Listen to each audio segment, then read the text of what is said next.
Director Voss read the shunning declaration in a voice that had read important documents before, and had learned that the reading of them was itself a kind of power. He stood at the head of Earth's diplomatic chamber, and he read each clause with the measured pace of someone who wanted the weight of each clause to land before the next one arrived. He had done this 6 times in his career. 6 civilizations, 6 declarations, 6 rooms that had gone quiet in the specific way of rooms where people were absorbing something they did not want to be true. The declaration was thorough. It covered everything.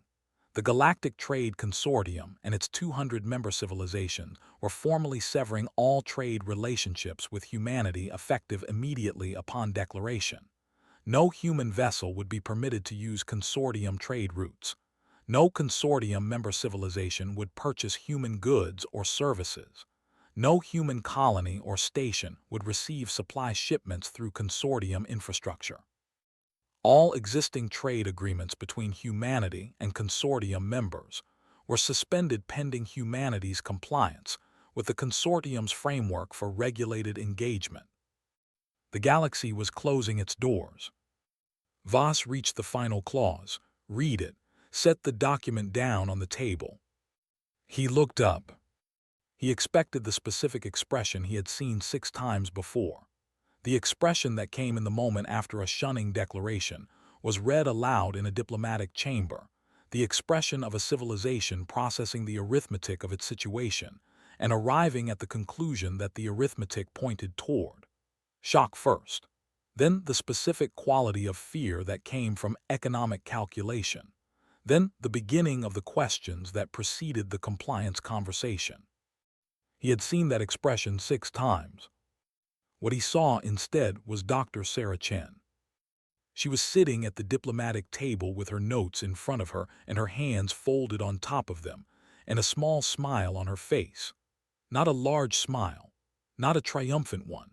The specific small smile of someone watching something arrive that they have been expecting for a very long time and have prepared for thoroughly, and are now watching with the quiet satisfaction of confirmed patience. Voss looked at the smile. He had no protocol for the smile. He said, "Dr. Chen, does Earth understand the full implications of the declaration?" Sarah said, "Yes." He said, "And does Earth have an immediate response?" She said, "We will have a formal response within 24 hours. She looked at him with the same expression. "Thank you for coming in person, Director. We appreciate the courtesy of a direct delivery." Voss looked at her for a moment. Then he gathered his documentation and left. The moment the chamber door closed, Ambassador Ray Torres looked at Sarah. He said, "You are smiling." She said, "I know." He said, "Why are you smiling?" She said, "Because they just did the thing I told them they would do 7 years ago." She picked up her notes. "And I am going to spend the next 24 hours showing the galaxy what that means." Torres said, "Should I be worried?" Sarah said no. She looked at the door Voss had left through. "Should they be?" She walked out. Torres stood alone in the diplomatic chamber. He looked at the door she had left through, then at the door Voss had left through, then at the notes she had left on the table because she had picked up her notes and then set them down again on her way out, the specific behavior of someone whose mind was already several steps ahead of the room. He picked up the notes. "Read the top page." His expression changed. He said to no one in particular, "She wrote this 7 years ago." The briefing happened in the secure conference room 2 hours after the declaration. Sarah sat at one end of the table. Torres sat at the other. 4 members of Earth Command filled the seats between them. The briefing documents were physical, printed, because Sarah had strong opinions about physical documents in rooms where the discussion mattered. She was thorough. This was not a characteristic she wore as a virtue or apologized for as a fault. It was simply how she operated. She went through the declaration's implications in order, without minimizing or dramatizing, with the flat precision of someone who had run these numbers many times before and was presenting them as information rather than crisis. The consortium controlled 73% of known trade routes, 200 member civilizations, primary supply chains for 14 human outer colonies, medical supply routes for 6 frontier stations, manufacturing inputs for 3 major Earth industries. The 2-year timeline that Threx had used in all 6 of his previous shunning operations was the correct timeline for economic stress to become existential pressure at the outer colonies. The outer colonies were the leverage point. They had always been the leverage point. That was why the declaration focused on supply routes rather than manufacturing. Manufacturing took longer to hurt. Colonies ran out of food faster. Tor said 2 years. That is the same number Threx used before. Sarah said yes. Tor said, so he expects compliance within 2 years, the same as the previous 6. Sarah said, that was the number 7 years ago. Tors looked at her. She opened her briefing file, turned to Section 4, pushed it across the table. Tors read Section 4. He read it slowly. He was not a slow reader. He read slowly when the information required the specific attention of someone who wanted to be certain they understood what they were reading. He looked up. He said, how long have you known about this? Sarah said, 7 years, since before they defunded my grant. Tors said, they defunded your grant because of this. She said, they defunded my grant because I was documenting this. There is a difference between the reason stated and the reason actual. She closed the file. The consortium isolated me from the academic publishing network to prevent this from being widely known. They did not prevent it from being built. Those are 2 different problems and they only solved one of them. Tors looked at Section 4 again. Then he said, show me the paper. The paper was 7 years old and it showed. Not in the quality of the analysis. The analysis was precise and well-structured and read as the work of someone who had spent years thinking about a specific problem from every available angle before committing conclusions to print. The age showed in the small things. The terminology that was slightly dated in 2 places. The trade route designations that had been updated in the years since. The section headers that used formatting conventions that had been standard 7 years ago and were slightly different now. Sarah had printed it fresh, but the content was unchanged. She believed in not changing the content of documents that had been written at a specific time about a specific set of predictions, because the accuracy of a prediction was measured against the original prediction, not against a revised version of it. Tors read the paper the way he had read Section 4 of the briefing, slowly, completely. He read the section on the consortium's shunning strategy, the pattern documentation, 6 previous deployments, the consistent 2-year timeline, the consistent focus on colony supply routes as the leverage point, the consistent expectation of compliance before the economic stress became existential. He read the section on what Earth should build in response, the alternative trade framework, independent supply routes, manufacturing redundancy, a network of trade relationships outside the consortium's direct influence, built quietly enough that it would not appear in consortium trade monitoring as a strategic threat until it was already functional. The specific timeline for building it, 6 to 8 years from implementation to operational sufficiency. He read the conclusion, what a trade relationship built on mutual benefit rather than leverage would look like, what Earth needed to offer and what Earth needed to insist on in return.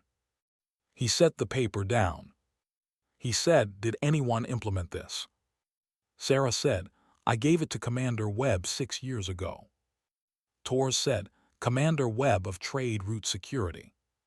She said, yes. He looked at the paper, he looked at her. He said, I am going to call Commander Webb. She said, I already did. She is on her way. Commander Yara Webb did not waste words. This was a quality Tors had always appreciated in her, and appreciated more than usual in the current situation, which was a situation that already contained a sufficient number of words in the form of a 6-page shunning declaration, and a 7-year-old paper, and the briefing documents that Sarah had prepared.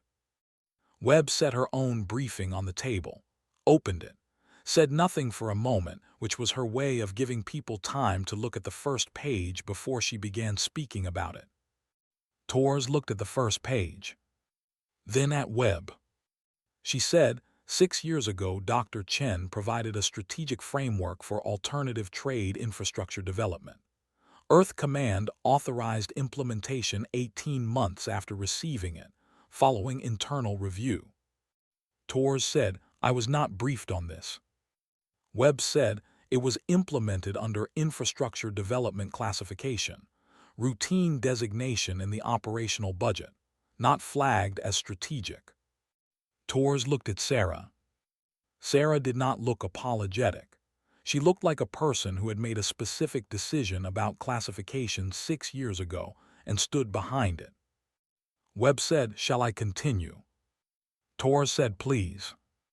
Webb presented the numbers the way she presented everything, which was in order and without editorializing. 47 independent trade agreements with species outside the consortium's direct sphere of influence. 12 new supply route designations that did not intersect with consortium infrastructure at any point.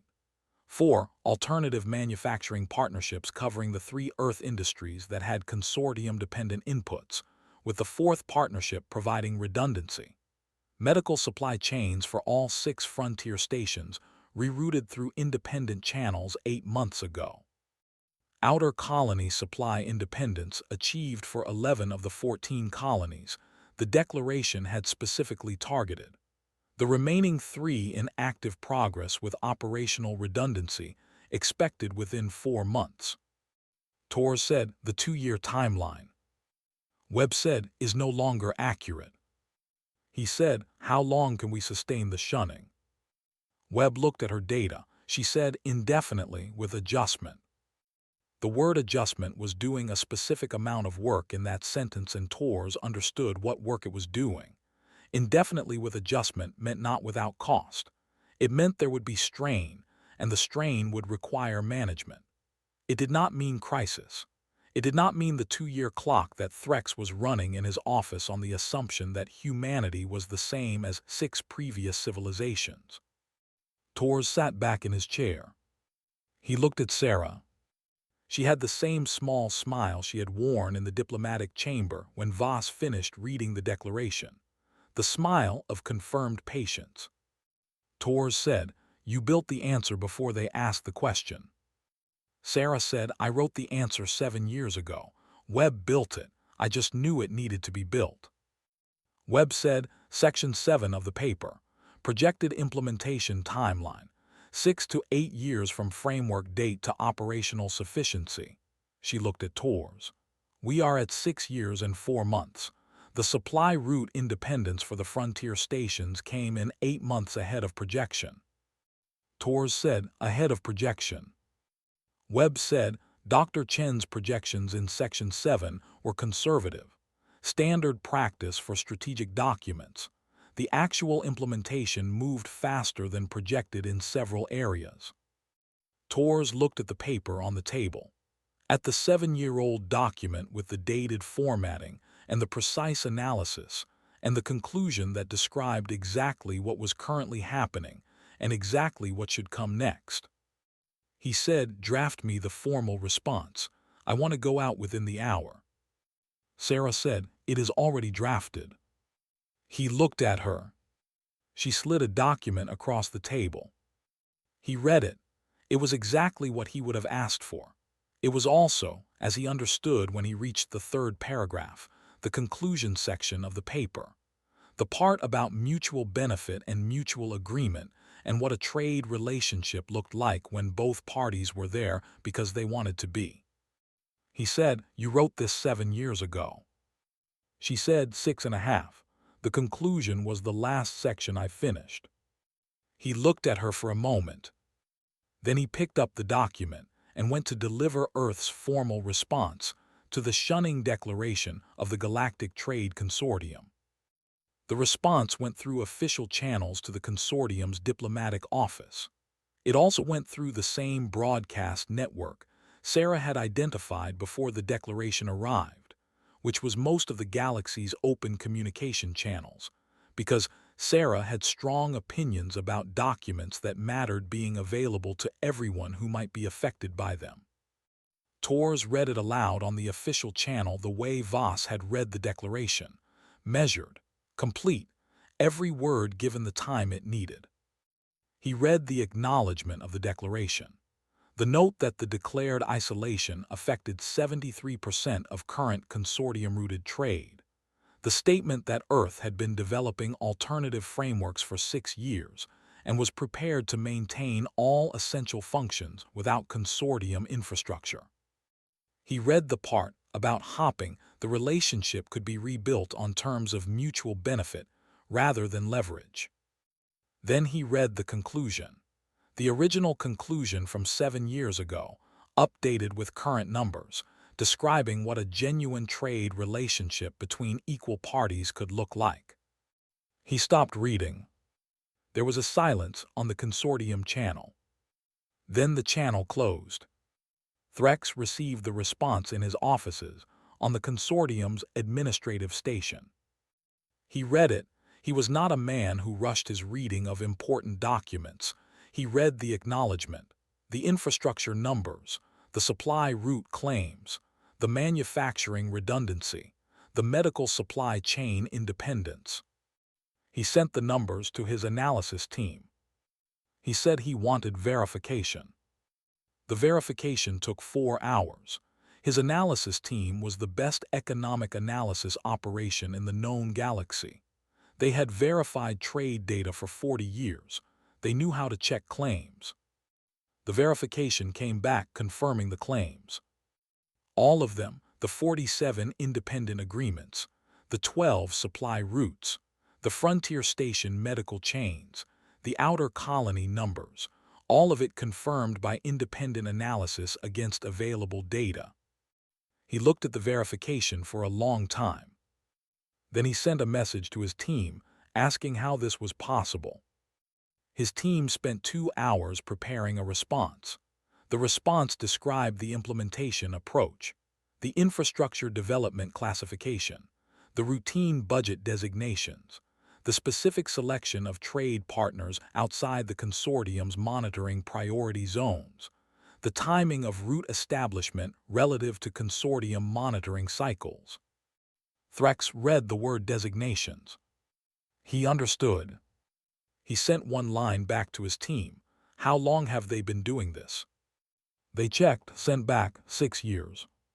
He stared at the response. Sent one more line, before the declaration. They confirmed, before the declaration. He sat alone in his offices with the confirmed verification data, and the analysis team's response, and the specific quality of a man who has built 40 years of a career on understanding how economies worked, and was encountering evidence that someone had understood it differently, and had acted on that different understanding with 6 years of quiet implementation before the strategy he was deploying had even been deployed. He sent a short message to Voss. It said, "Find out who wrote the paper." Voss's team found the paper in 3 hours. They found it in Sarah Chen's original submission records, which were not hidden because Sarah did not hide things. She documented them. The paper had been submitted to 11 academic publishers over 18 months. All 11 had rejected it. Voss read the paper, then he read the rejection letters, then he read them again. The rejection letters were what they always were, careful and institutional and specific in their critiques. 10 of them cited concerns about the validity of the economic projections. The methodology was sound, several acknowledged, but the scenario on which the projections were based was assessed as unlikely given current trade relationship stability. Then Voss found the 11th. The 11th rejection letter was from the Institute for Galactic Economic Studies. The Institute was the consortium's primary academic partner organization. It had been for 30 years. The letter stated that Dr. Chen's paper had been reviewed by the Institute's editorial board and found to contain economic projections that were speculative and unsupported by current trade relationship data. The letter was signed by the Institute's director. Voss read the letter twice. The Institute for Galactic Economic Studies, the consortium's own partner institution, had rejected the paper describing what the consortium was going to do on the grounds that the projections describing what the consortium was going to do were speculative. He sat with this for a moment. Then he sent the letter to Threx. Threx read it again, looked at the date, looked at the paper's submission date, looked at the letter's date. He sent 2 words to Voss: find her. Voss found out that Dr. Sarah Chen was in Earth's diplomatic building in the East Conference Room drinking tea and reviewing 40 years of consortium response patterns from a file that she had apparently prepared in advance. He relayed this to Threx. Threx sent back, set up a meeting. Sarah was still in the East Conference Room when Tors came in with the message that Grand Consul Threx wanted to speak with her directly. She looked up from her file. She said, "When?" Tors said, "Now if you are available." She looked at her tea. It was almost finished. She picked up the cup, drank the last of it, set it down. She said, "I am available." Threx appeared on the communication screen, and he looked older than his official images suggested. Not physically older. The official images were accurate in their documentation of his appearance.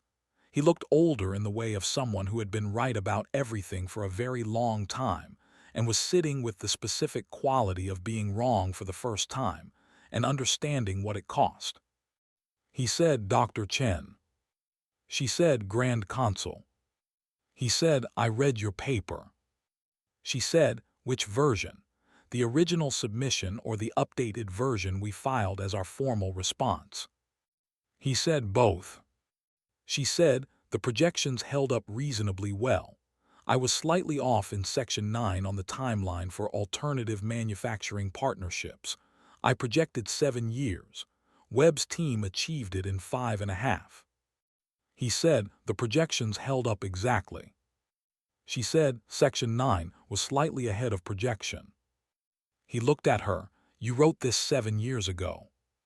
She said, "Yes." He said, "Before we issued the declaration."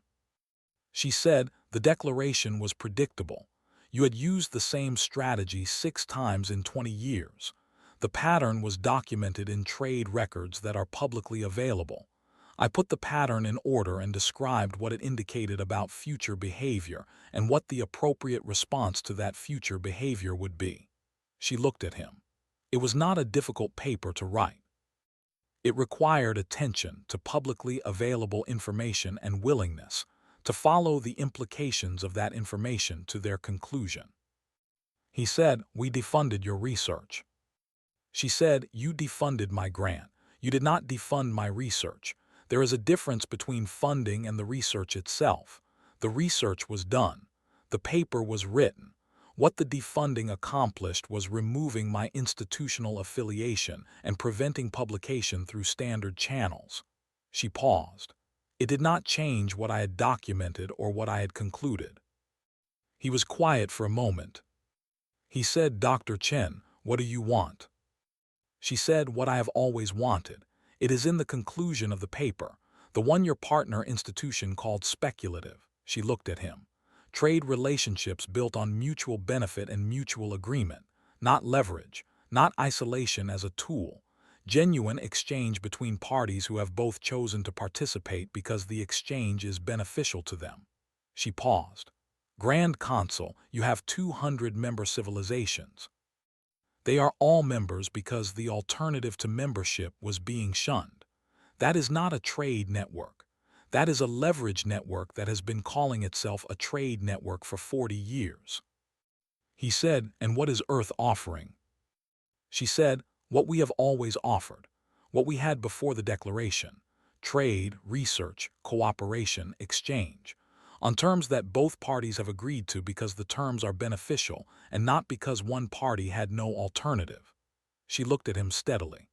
The difference is that now we are offering it from a position where we do not need you to say yes, which means if you say yes, it will be because the terms are genuinely beneficial, which means the relationship will actually be what you have been calling it. He sat with this. She waited. He said, that is a significant reframing of a 40-year institutional structure. She said, yes, it is. He said, it will take time. She said, I know. I have been patient for 7 years. I can be patient longer. She looked at him. Grand Consul, I am not here to dismantle the consortium.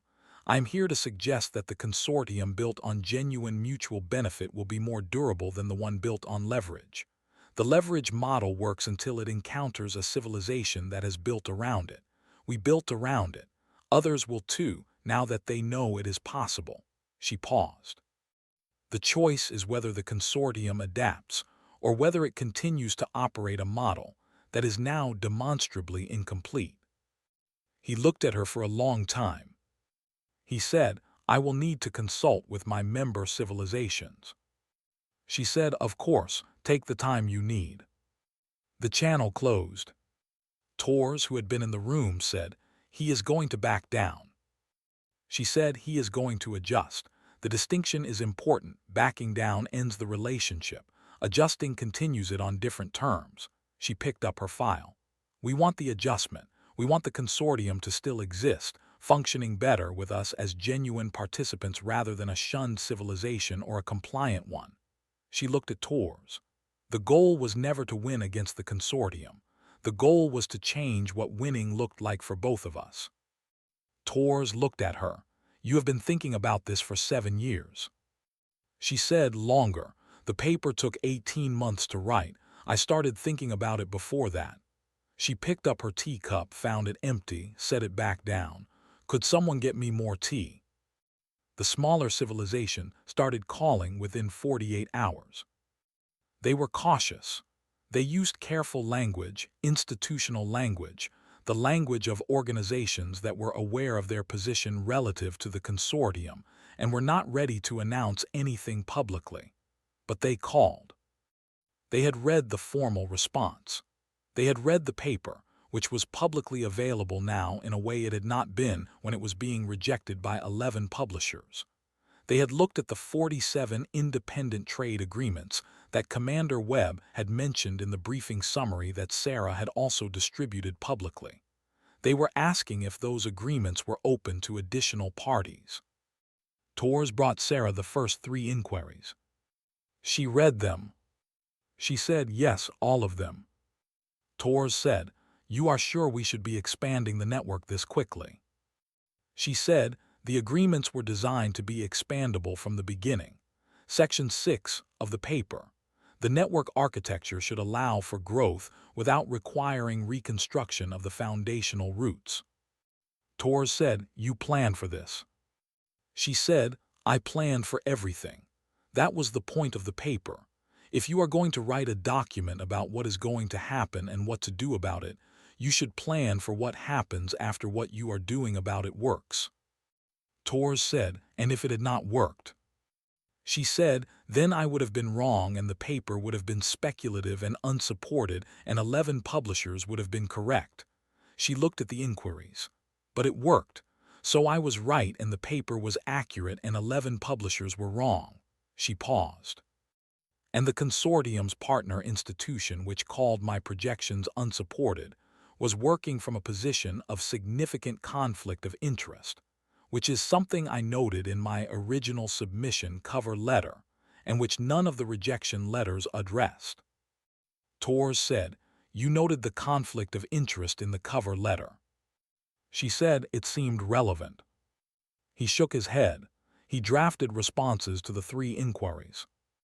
Threx sent a second message 4 days after the first conversation. It was 2 paragraphs. The first paragraph stated that the consortium was open to engaging in a dialogue about the framework of the trade relationship between the consortium and humanity. The second paragraph stated that the shunning declaration would remain in effect during the dialogue period pending development of a new bilateral framework. Sarah read both paragraphs. Tors read them. He said, they are maintaining the declaration during the dialogue.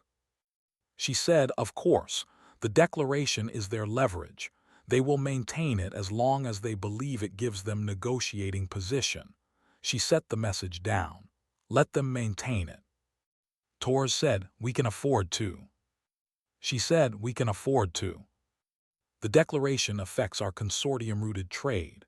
Our consortium-rooted trade is now a significantly smaller portion of our total trade than it was when the declaration was issued. The declaration was calculated against numbers that are no longer accurate. She almost smiled again. Let them maintain it. It costs us less every day, and they do not know that yet. Tors said, you are enjoying this. She thought about it. She thought about 7 years of a paper that was right about everything being called speculative and unsupported. She thought about the grant defunded by an institution that was protecting a strategy she had documented before it was deployed. She thought about 6 years of Webb's team-building routes that did not appear on consortium monitoring because they had been built specifically to not appear there, built on the framework of a paper that 11 publishers had declined to publish. She said, I spent 7 years being told my projections were unsupported, and then I spent 6 years watching what I projected get built because one person in Earth Command read the paper and took it seriously. She looked at Tors. Yes, I am enjoying this. I think I have earned it. Tors almost smiled himself. What would you like for the dialogue framework? She said, send them Section 4 of the updated briefing.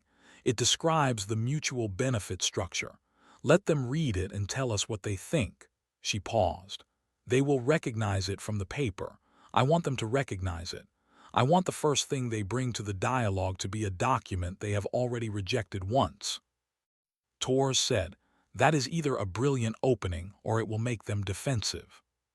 She said, if they are defensive about being shown a document they rejected that turned out to be correct, that tells us something useful about whether they are ready for a genuine dialogue. If they engage with it on the merits, we have our answer in a different direction. She looked at him. Either way, we learned something. Send it. He sent it. Captain Marcus Santos departed with the first human independent trade convoy on the morning of the 6th day after the declaration. 12 ships, non-consortium routes, 14 trading partners. Goods moving through the network that had been built over 6 years for exactly this purpose. The manifest covered a range of human products that had not been formally traded through independent channels before because independent channels had not existed before because the paper that described the need for independent channels had been called speculative by 11 publishers. The convoy departure was public. Sarah made sure of it. She believed in things that were true being visible. Tors watched the departure from the station observation bay. Commander Webb stood beside him. The 12 ships moved through their departure sequence with the efficiency of a crew that had trained for this route, because the route had been planned for long enough that there had been time to train for it. Tors said, does Threx know about the convoy? Webb said he knows. Tors said, what did he say? Webb said, he sent a one-word message to our trade office. Tors said, what word? Webb said, interesting. Tors watched the convoy. 12 ships moving in formation toward the first waypoint of a route that had been built 6 years ago by an office that classified it as routine infrastructure development, and by a researcher who had described the need for it in a paper that was right about everything 7 years before the strategy it described was deployed. He said, she really did plan for everything. Webb said, read Section 7 sometime. Projected convoy operational timeline, 6 to 8 years from framework date. Tors said, we are at 6 years and 4 months. Webb said, the convoy is 2 months early. She is conservative with her projections. The actual implementation has consistently outperformed the projections. Tors watched the convoy until the last ship cleared the departure zone. He said 2 months early. Webb said she projected 8 years in Section 7, conservative estimate, We achieved it in 6 and 4 months. A pause. She was right about the direction. She was conservative about the pace. Torres thought about that. Then he said, what was she wrong about? Webb said, Section 9. Alternative Manufacturing Partnership Timeline. She projected 7 years. We did it in 5.5. Torres nodded slowly. He said, she was wrong about Section 9, in the direction of being too pessimistic. Webb said, that is the only thing she was wrong about. The shunning declaration was suspended 18 days after it was issued. Not lifted, suspended. The language was specific and the specificity was intentional. Lifted meant the consortium had ended it because it was ineffective. Suspended meant the consortium had chosen to pause it for strategic reasons. The distinction mattered to the institution making the announcement. Sarah let it matter to them. The announcement described the suspension as a transition to an engagement framework review. It invited Earth to participate as a contributing voice in the development of a new bilateral framework. It noted that the consortium remained committed to galactic trade stability and welcomed the opportunity to build frameworks that served all parties effectively. Torres read it aloud to Sarah. She said, contributing voice. He said, yes. She said, not advisory, not consultative, contributing. He said, correct. She said, that is specific language, and it is the language I used in Section 4 of the briefing document. I sent them for the dialogue framework. He said, yes. She said, they read Section 4. He said, they read Section 4. She nodded slowly. Good. Then the dialogue starts from a position where we have already agreed on the language for participation. That matters more than it sounds. She picked up the announcement. Read it herself. Let them call it suspended. The relationship that comes next is what matters. The nomming of this moment is not the thing. Torres said, you do not want public acknowledgement. She said, I want a trade framework that works for the next 100 years. Public acknowledgement of this moment makes that harder to build because it requires the consortium to publicly acknowledge that they were wrong, and that acknowledgement will consume energy that should go toward building something better. She set the announcement down. Let them call it suspended. Let them frame it as a strategic choice. What actually happened is in the record regardless of what they call it. She looked at Torres. And in 18 months or 18 years, when the new framework is functioning and the relationship is genuine and both parties are there because the terms are beneficial, none of the names we put on this moment will matter. What will matter is that the framework exists. Torres looked at her. He said, you have been thinking about this for a long time. She said, yes. He picked up his documents. I am going to draft the framework acceptance. She said, I already drafted it. He looked at her. She slid a document across the table. He looked at it. Section 5, he said. She said, Section 5, updated with current numbers. The acceptance language was always in the paper. The paper described what would happen and what to do after what to do worked. The acceptance was in the paper because the paper assumed we would get here eventually. She picked up her tea. It just assumed it would take longer. He took the document and left. Torres found her in her office that evening. She was at her desk with the original paper on her screen. Not the updated version. The original. The 18-month-old document with the dated formatting and the submission records attached showing 11 rejection letters and the date of the grant defunding, and the date she had given a copy to Commander Webb. She was reading it. He came in with coffee. She took it. He sat across from her. He said, how does it hold up? She said, Section 3 is better than I expected. The pattern documentation for the shunning strategy was more precise than I thought it was when I wrote it. I underestimated the clarity of the signal. She scrolled to a section. Section 9 is the only meaningful miss. 5.5 years versus my 7-year projection. I was too conservative about Earth's implementation capacity. He said, you were wrong in the direction of underselling us." She said, "Yes, a fair mistake for a first projection. I did not have data on Webb's implementation methodology when I wrote the paper. I projected based on comparable historical infrastructure projects. Webb's team worked faster than comparable historical infrastructure projects." He said, "You have been right about this for 7 years."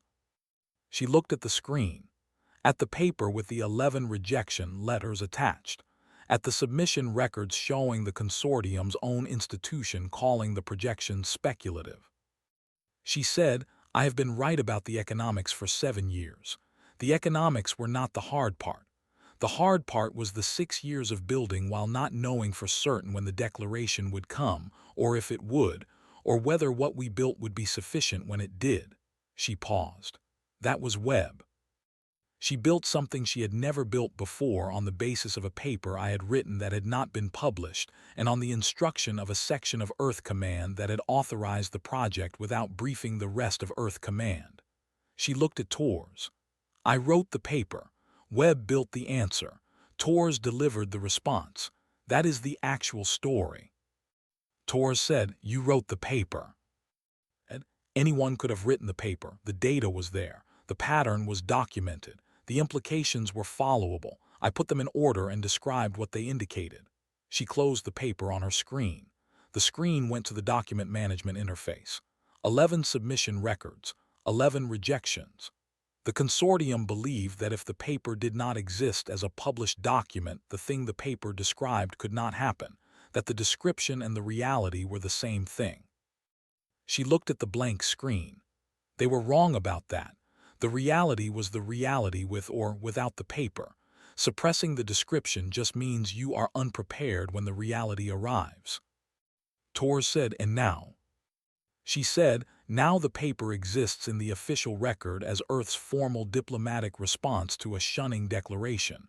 It is filed in the consortium's incoming diplomatic documents archive." She picked up her coffee, looked at it. 11 publishers rejected it. The Galactic Trade Consortium published it. Tors sat with that for a moment. Then he said, "Good work, Sarah." She said, "Good work to Webb, good work to you." She put her coffee down. "Now go home. We have framework dialogue starting in the morning and I want you rested." He went. She sat alone in her office. Through the viewport she could see the docking area of the station.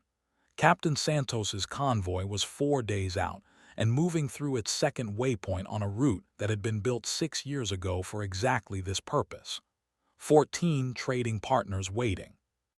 12 ships full of goods that were going to arrive and be received and be traded for other goods that would come back on the same routes, and the exchange would be genuine because both parties were there because they had chosen to be there, and not because the alternative was being shunned. She picked up the paper. Not the screen version. The physical copy she had printed the morning she finished writing it 7 years ago. The pages were worn at the edges from 7 years of being carried and read and carried again. The margins were annotated in her precise handwriting, years of notes in different inks, updates as the world changed around the projections, confirmations circled in red when the thing she had projected happened, the rare corrections noted in blue. Section 9 had a blue note. The manufacturing timeline, 5.5 years versus 7. She had written, "Webb faster than projected, revise for next version." She looked at the red circles.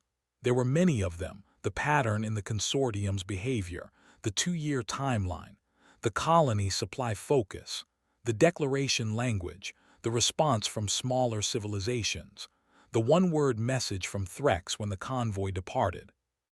All of it red, all of it circled, all of it right. She set the paper on her desk face up. Looked at it. Then she looked at the stars outside the viewport. The Galactic Trade Consortium had shunned 6 civilizations in 40 years. All 6 had capitulated. The 7th had smiled. It had smiled because 7 years before the declaration arrived a researcher had looked at the pattern and written down exactly what was coming and exactly what to build in response. and had submitted the document to 11 publishers who had called it speculative, and had given it to one officer in Earth Command who had read it and said yes, and had watched 6 years of building happen on the basis of it, and had sat in a diplomatic chamber and heard the declaration read aloud, and felt the specific quiet satisfaction of a projection confirmed. The consortium suspended the declaration 18 days after issuing it. In the permanent record of the Galactic Trade Consortium, the response to their declaration was filed under incoming diplomatic documents from Earth. It was the paper, the one they rejected, the one that was always right. The galaxy closed its doors on humanity.